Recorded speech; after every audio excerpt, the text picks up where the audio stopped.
When I came to office, I promised we'd do everything we can to get us through that pandemic. And that's what we did.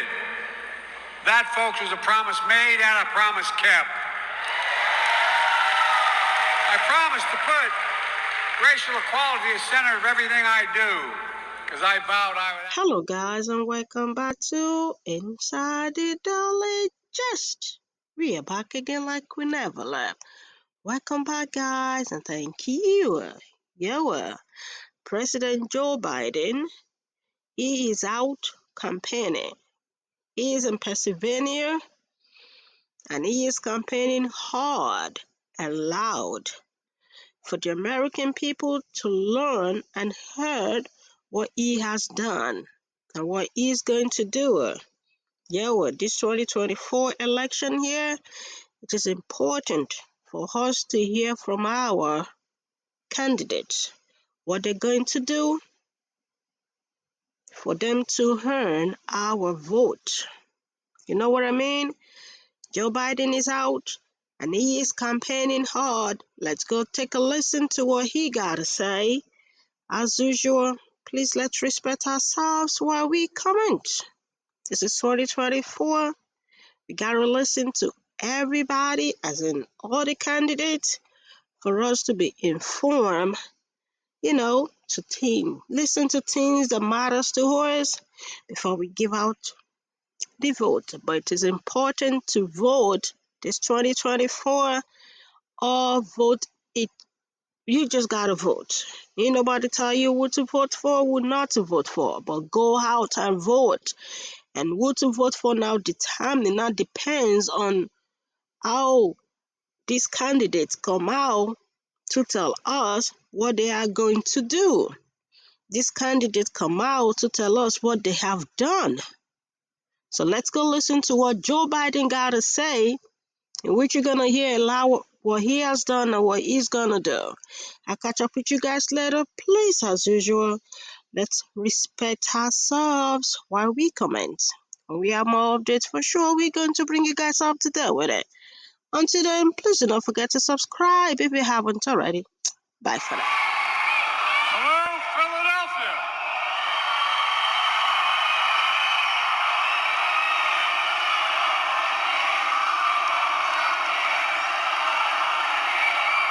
Thank you.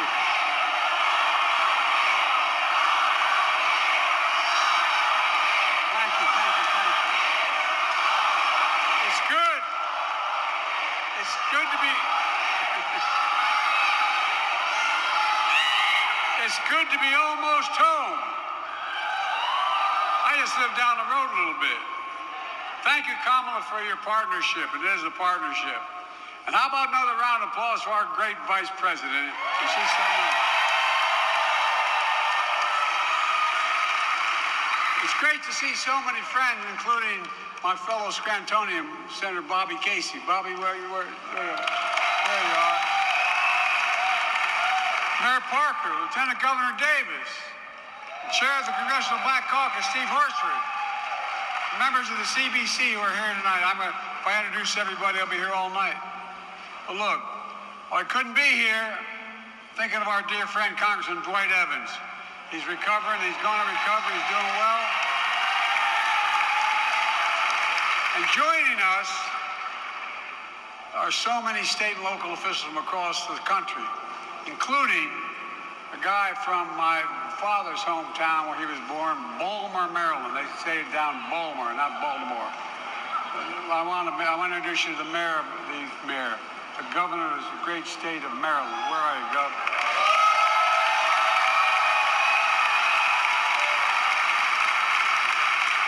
You still play, too. It's great to be with you, Gov. Civil rights and community leaders from all across the country. Folks, if anyone wonders whether their vote matters, remember this. Because Black America voted in 2020, please have a seat if you can. Have a seat. Across the country, vote matters. Remember this. Because Black America voted in 2020, please have a seat if you can. Have a seat. Because Black Americans voted, Kamala McDonald and I are President and Vice President of the United States because of you. That's not hyperbole. Because you voted, Donald Trump has defeated former president. And with your vote in 2024, we're going to make Donald Trump a loser again. A lot of Philadelphians know this because I got so much help when I was running for the Senate in Delaware from Philly. Black voters place enormous faith in me.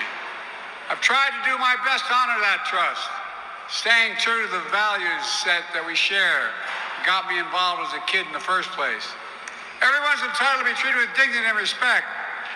Faith and family are everything, and we leave no one behind. Folks, I know it's natural to wonder if democracy you hear about, actually works for you. When justice is denied, how can it be working for you? When promises are broken, how can it be working for you? When you have to be 10 times better than everyone else to get the same shot, how can it be working for you? I get it. And I know there's a lot of misinformation out there. So I came today to speak the truth. The truth about promises made and promises kept.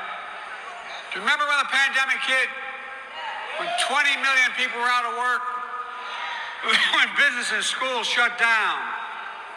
Emergency room, black folks were hit harder than anyone else. When Trump was president, he said this, he took responsibility for none of it.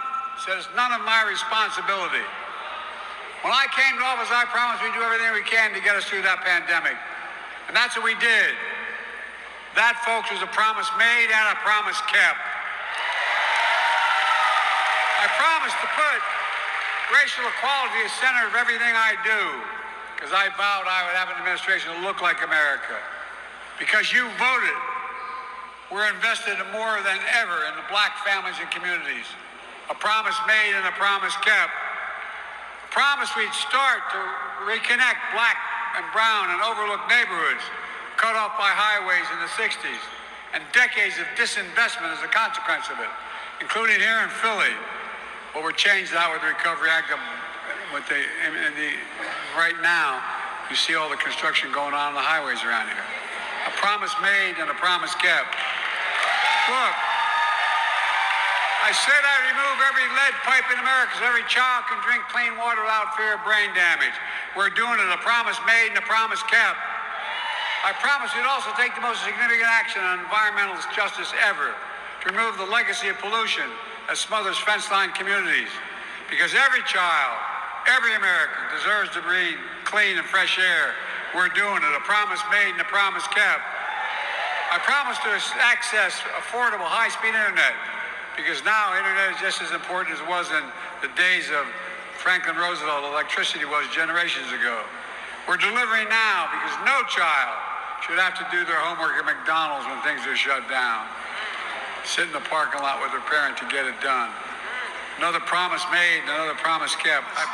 To protect your health care, I protected and expanded the Affordable Health Care Act, but was Obamacare. It is still Obamacare. Saving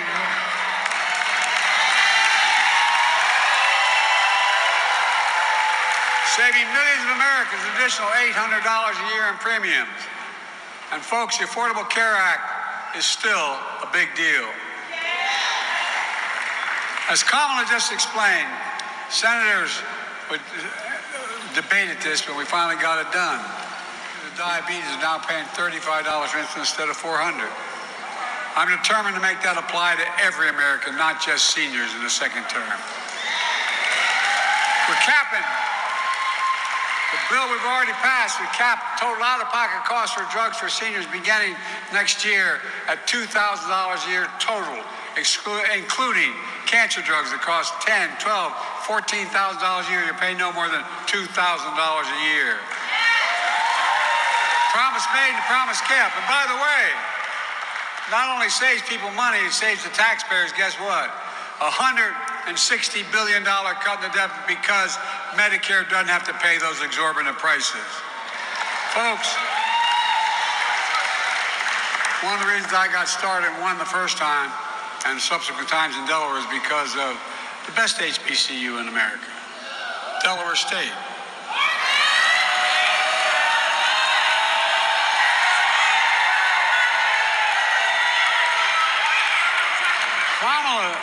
Kamala says there's some school down in Washington. Anyway, HBCUs are incredible institutions, but they don't have the same endowments as other universities to fund research centers and do so much more. Because you voted, I kept my commitment. We're investing $16 billion, the most ever in the history of America. $16 billion. We'll grow America. We'll save America money. A promise made and a promise kept. I'm keeping my promises that no one should be in jail merely for using and possessing marijuana.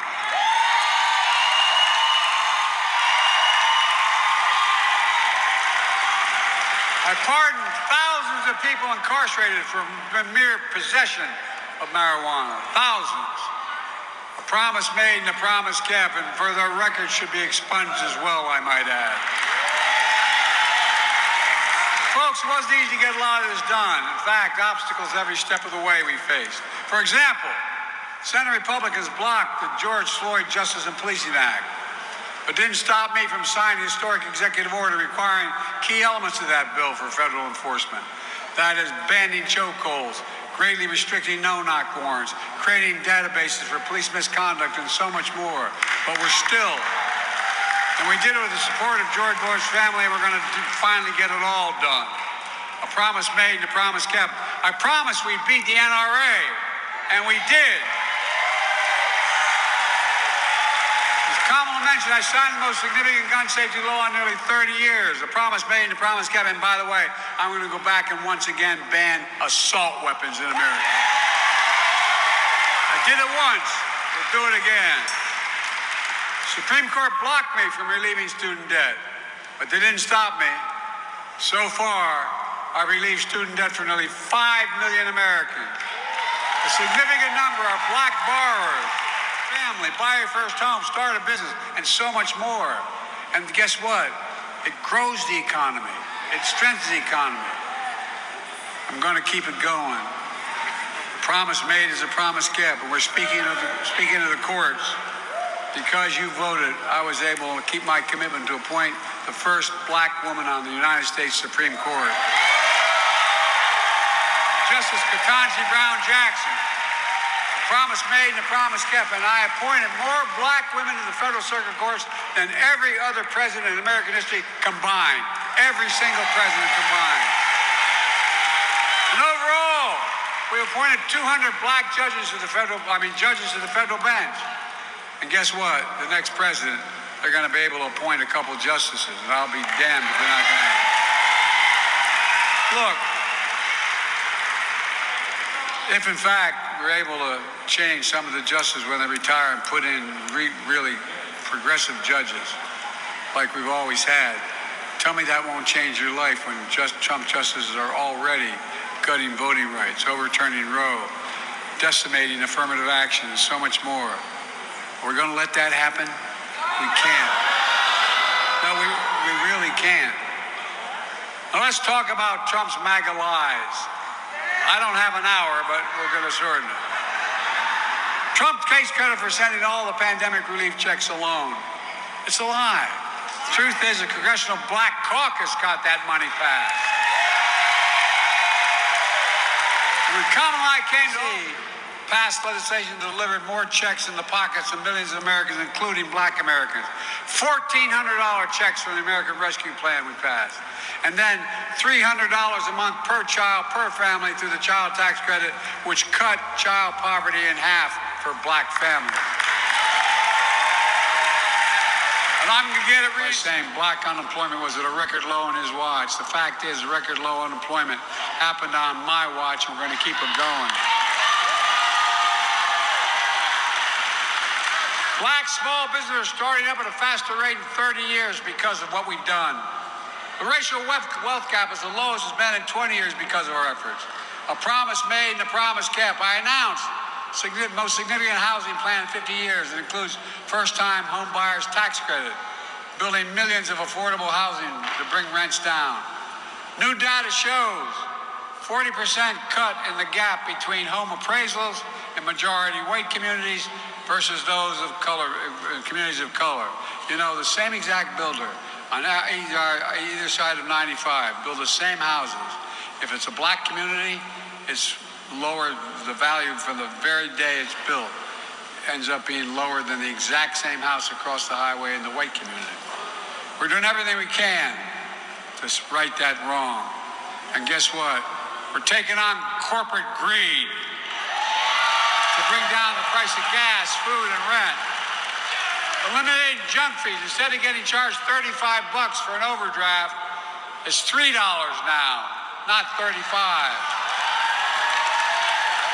The bottom line is we've invested more in black America than any previous administration in history has. We're opening more doors for economic opportunity, including access to capital, entrepreneurship, workforce training, so you can build a life of financial freedom and create generational wealth, all while being the providers and leaders of your families and community.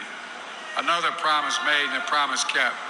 We're just getting started. The second term, want to keep it going to level the playing field by making the wealthy begin to pay their... It ain't even close. I said I'd not increase the tax of anybody making less than $400,000 a year. Well, guess how much the average federal tax rate is for a billionaire? We had 1,000 of them. 8.3%. 8.3%. It's outrageous. If the billionaires only had to pay 25% to raise $400 billion, we'd be able to do everything we're doing now and still reduce the debt. Look, billionaires pay their fair share. Not only reduce the deficit, but could provide child care, elder care, paid leave, and so much more to change the lives of millions of Americans, as well as grow our economy. But folks, all progress, all freedom, all opportunities at risk. Trump is trying to make the country forget just how dark and unsettling things were when he was president. We'll never forget lying around and him lying around, actually. And lying about how serious the pandemic was and say he had no responsibility for it. And telling Americans, just inject a little bleach. Remember that? The way he's acting, I think he injected a hell of a lot of bleach in himself. Trump, you got it, kid.